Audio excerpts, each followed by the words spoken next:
Hi guys, I want to read you a story called Swim Little Wombat Swim. It's by Charles Fugg.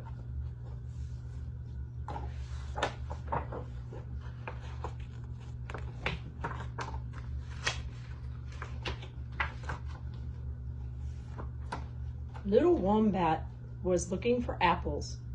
"Hello," said a squeaky voice he did not recognize. Little Wombat spun around. "Hello, I'm Wombat," he said. "Who are you?" "I'm Platypus," said the stranger.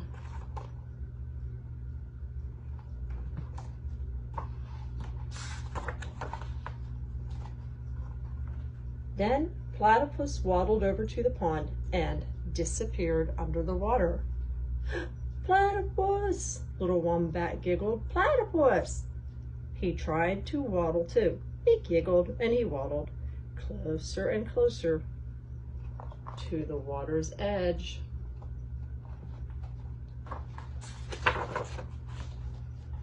Kersplash! Little Wombat sank like a stone. See that one coming, huh?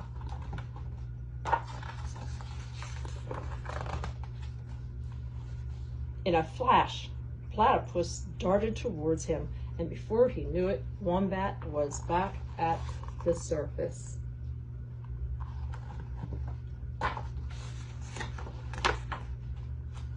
And safely out of the water.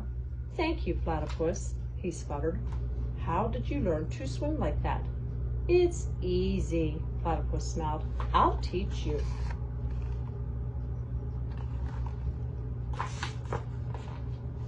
First, Little Wombat had to hold on to the edge and kick his legs as hard as he could. Then he splashed all around the pond. He splashed and kicked until he was worn out. "Time for lunch," said Platypus. Little Wombat munched on juicy red apples, and Platypus munched on a handful of shrimp. "Never swim on a full tummy," said Platypus. So they snoozed in the shade for an hour.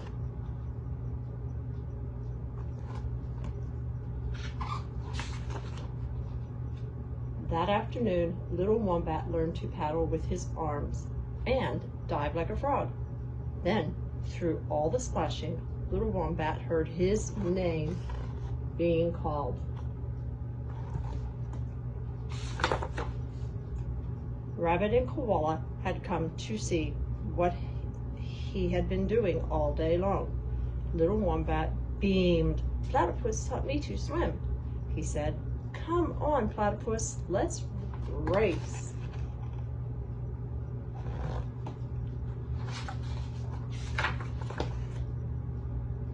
"Wombat! Wombat!"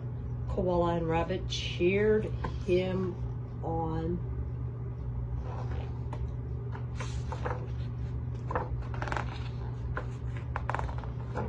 Sorry, guys. "No, not Wombat," Little Wombat said, and he grinned at his new friend.